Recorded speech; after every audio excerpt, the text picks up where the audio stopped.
નમસ્કાર મિત્રો, વેલકમ છે મારી યુટ્યુબ ચેનલ ડૉક્ટર ધરા જોશી પર. મેં લાસ્ટ ઘણા વિડીયોમાં રિઝનિંગ વિશે ઘણું બધું સમજાવ્યું. ઘણા બધા તાલીમાર્થીઓ મારા જે છે એમના મેસેજ હતા અને ઘણાએ તો મને રૂબરૂ આવીને પણ કહ્યું કે તમારા રિઝનિંગ શીખવાડ્યા પછી અમને ઘણો બધો ફાયદો થયો છે. તો ખૂબ ખૂબ ધન્યવાદ એમને કે રિઝનિંગથી એમને ફાયદો થયો ટાટ એચએસમાં. આગળ પણ આ વખતના જે ટાટ એચએસમાં રિઝનિંગ પૂછાય છે ને એના જેવા બીજા કેવા પૂછાઈ શકે છે એવા રિઝનિંગના એક્ઝામ્પલ હું મારા નેક્સ્ટ વિડીયોમાં ચોક્કસથી સમાવેશ કરીશ. આજના વિડીયોમાં આદર્શવાદ એટલે કે જે ફિલોસોફીનો ટૉપિક છે, વિભાગ 1ની અંદર આવે છે, એ વિશે આજે સમજાવવા જઈ રહી છું. આજે થોડોક લોંગ વિડીયો બનવાનો છે કારણ કે સમજવાનું છે આદર્શવાદ વિશે. ટાટ એચએસમાં એક પ્રશ્ન પૂછાયો હતો કે આદર્શવાદને બીજા કયા વાદથી ઓળખાય છે. તો આજે એ જે જવાબ છે આજે હું મારો જે સૈદ્ધાંતિક માહિતી છે એની અંદરથી તમને મળી જશે. ઘણી વખતે સૈદ્ધાંતિક માહિતી વાંચવાથી બીજા ઘણા બધા પ્રશ્નોના જવાબ તમને મળી જતા હોય છે. એટલે ફક્ત એકલા એમસીક્યુ ના કરવા, પણ એ એમસીક્યુ કયા જે ટૉપિક છે એમાંથી આવે છે એનું પણ એક નજર નાખવી કે જેથી તમને આના બીજા જ્યારે પ્રશ્નો પૂછાશે ટાટ એસમાં કે ટેટ 2માં ત્યારે તમને કામમાં આવી શકે છે. તો આદર્શવાદને ઇંગ્લિશમાં કહે છે આઈડિયાલિઝમ. ઉત્પત્તિ ક્યારે થઈ? તો પ્લેટોના વિચારવાદી સિદ્ધાંતથી થઈ છે. ખૂબ જ શોર્ટમાં મેં સમજાવ્યું છે, બહુ લાંબો વિડીયો પણ નહીં બને, પણ જેટલી સમાવેશ કરી શકાય એટલી બાબતો મેં ચોક્કસથી લખી છે કે જેથી તમે એક શોર્ટ નોટ બનાવી શકો અને આ વિડીયો તમે સેવ રાખજો તો તમને કામમાં આવશે આગળની પરીક્ષાઓમાં. આદર્શવાદ જીસેટમાં નેટમાં પણ પૂછાતો હોય છે તો ખૂબ જ ઉપયોગી છે અને બધા વિષયવાળાને પૂછાતો હોય છે. જે પેપર 1 હોય છે એમાં ફિલોસોફીના ટૉપિક હોય છે. આદર્શવાદ તો વસ્તુ કરતાં વિચારો, ભાવો અને આદર્શોનું મહત્ત્વ. અહીંયા જ ક્લિયર થાય છે કે વસ્તુ કરતાં વિચારોને મહત્ત્વ. તો ટાટ એચએસમાં હમણાં 2026માં જે એક્ઝામ લેવાઈ એમાં પૂછ્યું હતું કે આદર્શવાદને બીજા કયા વાદથી ઓળખાય છે. તો આદર્શવાદને બીજા વિચારવાદથી પણ ઓળખાય છે. કારણ કે વસ્તુ કરતાં વિચારોને મહત્ત્વ છે, ભાવોને અને આદર્શોનું મહત્ત્વ છે. પ્રકૃતિ કરતાં માનવ વ્યક્તિત્વનો વિકાસ અને આધ્યાત્મિક મૂલ્યોને જીવનનું લક્ષ્ય છે. જુઓ, ખાસ કરીને ધ્યાન રાખજો કે આધ્યાત્મિક મૂલ્યો એ શબ્દ વધારે વાર આવશે. આદર્શવાદ પ્રકૃતિ તથા વૈજ્ઞાનિક તત્વો કરતાં વિચાર, ભાવ અને આદર્શોને મહત્ત્વ. તો આદર્શવાદ એટલે વિચારી લેવાનું કે ભાવ, વિચાર, આદર્શો. આદર્શવાદ તો આદર્શો, એના ઉપરથી તમે વિચાર, ભાવ યાદ રાખી શકો છો. એના તત્વચિંતકો કયા છે કે આદર્શવાદના જે તત્વચિંતકો પણ પૂછાય છે પરીક્ષામાં તો કેટલા છે અને કયા કયા છે એ પણ તમને ખ્યાલ હોવો જોઈએ. સોક્રેટિસ, પ્લેટો, બર્કલ, પેસ્ટોલોજી અને શોપનહોવર કે જે પાશ્ચાત્ય સંસ્કૃતિના છે અને જ્યારે આપણે ભારતના છે વેદો, ઉપનિષદો, મહર્ષિઓ અને અરવિંદ ઘોષ. આ એટલા માટે યાદ રાખવાનું કે આના સિવાયના પણ 2 વાદ છે, પ્રકૃતિવાદ, વ્યવહારવાદ. એના પણ તત્વચિંતકો હોય છે તો એ અલગ છે. તો આદર્શવાદના તત્વચિંતકો કયા, એવો કોઈ પ્રશ્ન આવતો હોય કે ઓપ્શનમાં મૂક્યા હોય તેમાં પ્રકૃતિવાદના પણ હોય, વ્યવહારવાદના હોય, અલગ હોય, તો તમને એ ખ્યાલ હોવો જોઈએ કે આદર્શવાદના કયા તત્વચિંતકો છે. એની વ્યાખ્યા 1-2 આપણે જોઈએ તો જગતની ઉત્પત્તિનું કારણ મન તથા આત્મા છે, જેનું માનસિક સ્વરૂપ એ જ વાસ્તવિક સ્વરૂપ છે.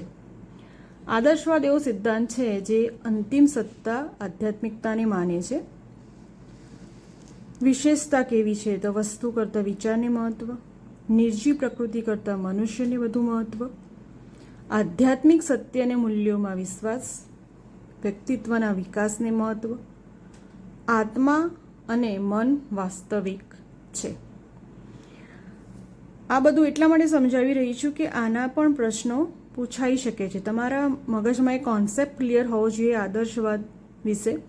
કારણ કે જ્યારે પ્રકૃતિવાદ પણ તમે વાંચો, વ્યવહારવાદ વાંચો તો બધું મિક્સઅપ થઈ જાય છે. તો આની વિશેષતાઓ તમે જો ધ્યાનમાં રાખો તો વિચાર, આધ્યાત્મિક સત્તા, મનુષ્યને વધુ મહત્ત્વ, વ્યક્તિત્વના વિકાસને, આત્મા અને મનને. તો આવા શબ્દો યાદ રાખવાથી તમે આદર્શવાદની વિશેષતાઓ અથવા તો આદર્શવાદ વિશે વધારે યાદ રાખી શકો છો. આદર્શવાદ અને શિક્ષણના હેતુઓ તો આત્માનુભૂતિ, આધ્યાત્મિક વિકાસ કરવો, અમર આદર્શો તથા મૂલ્યોની પ્રાપ્તિ, સંસ્કૃતિનું સંરક્ષણ, સંવર્ધન, હસ્તાંતરણ, પવિત્ર જીવન માટે તૈયાર કરવો, જન્મજાત પ્રકૃતિને આધ્યાત્મિક પ્રકૃતિમાં બદલવી, બાળકને બુદ્ધિમાન તથા વિવેકી બનાવવું.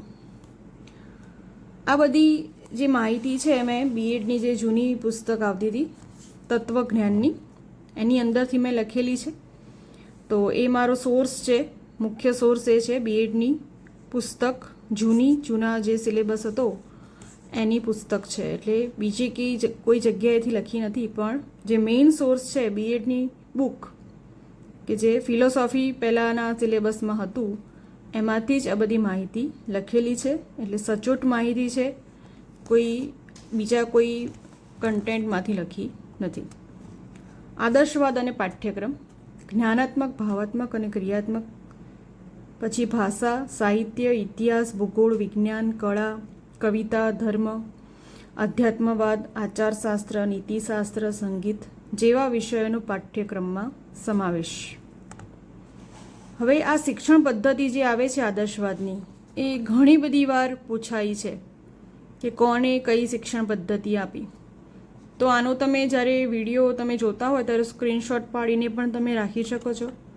ઇવન મારા એક શોર્ટ્સમાં પણ મેં લખેલું છે, એ મૂકેલું છે મેં. આ સિવાય તમને કહી દઉં કે આદર્શવાદ વિશેના MCQનો વિડીયો પણ મેં અગાઉ મૂકેલો છે મારી ચેનલ પર. તમે ટેટ મટીરિયલમાં જશો તો એની અંદર મેં આ વિડીયો મૂકેલો છે એના MCQ બનાવીને. આમ છતાં જો તમારે બીજા કોઈ MCQ જોઈતા હોય તો હું એનો વિડીયો બનાવી દઈશ. પણ હા, આ પદ્ધતિ વિશે તો પૂછાતું હોય છે. પ્રશ્નોત્તરી પદ્ધતિ તો સોક્રેટિસ, સંવાદ તો પ્લેટો, આગમન નિગમન તો એરિસ્ટોટલ, ઇન્દ્રિયોનું શિક્ષણ તથા ક્રિયાઓનું શિક્ષણ પેસ્ટોલોજી, નિદર્શન પદ્ધતિ તો હાર્બાટ અને ખેલકૂદ તો ફ્રોબેલ. બટલરના મતે આદર્શવાદીઓ પોતાની શિક્ષણ પદ્ધતિના નિર્માતા અને નિર્ધારક સમજે છે. તમને ટોટલી માહિતી એટલા માટે આપી રહી છું કે જ્યારે જે પેપર સેટર હોય છે એ ગમે ત્યાંથી પ્રશ્નો પૂછી શકે છે. એટલે તમને બધી જ બાબતોનું ખ્યાલ હોવું જરૂરી છે. એનો શિક્ષક કેવો હોય, શિક્ષણ પદ્ધતિ કેવી હોય, એની શિસ્ત કેવી હોય. તો તમારી પાસે ઓલરેડી દરિયો હોય તો તમે એમાંથી એક નાનું પાણીનું બૂંદ પણ તમે જાતે લઈ શકો છો. શિક્ષક કેવો હોય તો એનું સ્થાન મહત્ત્વનું છે. શિક્ષકમાં આત્મજ્ઞાન, આત્મક્રિયાશીલતા તથા આધ્યાત્મિક ગુણો હોવા જોઈએ. શિક્ષક પોતાના પ્રયત્નોથી બાળકને જે પોતાની પ્રકૃતિ અનુસાર વિકસિત બને છે તેની ઉચ્ચતા સુધી પહોંચાડવામાં સહાય કરે છે, જ્યાં બાળક પોતે એકલો પહોંચી શકતો નથી. શિસ્ત કેવી હોય તો બાળક માટે કડક શિસ્તની જરૂરિયાત છે. એવું કહે છે આદર્શવાદીઓ કે કડક શિસ્તમાં રાખવા જોઈએ બાળકોને. શિસ્ત નહીં હોય તો આધ્યાત્મિક વિકાસ નહીં થાય. આદર્શવાદી દમનકારી શિસ્ત કરતાં પ્રભાવાત્મક શિસ્તને વધુ મહત્ત્વ આપે છે. શિક્ષકે પ્રેમ, સહાનુભૂતિ અને પોતાના વ્યક્તિત્વની મદદ વડે બાળકોની ક્રિયાને જરૂરી નિયંત્રણ રાખી તેનો આધ્યાત્મિક વિકાસ કરવાનો હોય છે. તો આદર્શવાદ વિશે આપણે ટોટલી માહિતી મેળવી ચૂક્યા છીએ. તમને એકદમ શોર્ટ નોટ તરીકે એક આ વિડીયો મેં બનાવ્યો છે કે તમે તમારા આદર્શવાદ વિશે કોઈ પણ પ્રશ્ન પૂછાય તો તમે એનો જવાબ આપી શકો છો. આ ટોટલી મટીરિયલ છે આદર્શવાદ વિશે. આ સિવાય નેક્સ્ટ વિડીયોમાં હું પ્રકૃતિવાદ, વ્યવહારવાદનો પણ આવો જ એક શોર્ટ નોટ ટાઈપ એક વિડીયો મૂકવાનો પ્રયત્ન કરીશ. અને રિઝનિંગના તો મૂકવાના જ છે. તમને ખ્યાલ હશે કે ટાટ HS 2026માં જે રિઝનિંગ પૂછાયું છે એ 23 કરતાં ખૂબ જ સહેલું છે. બધાને ખૂબ સહેલું પડ્યું છે, તો ખૂબ સારી વાત કહેવાય. તો આ વિડીયો તમને ચોક્કસથી કામમાં આવશે.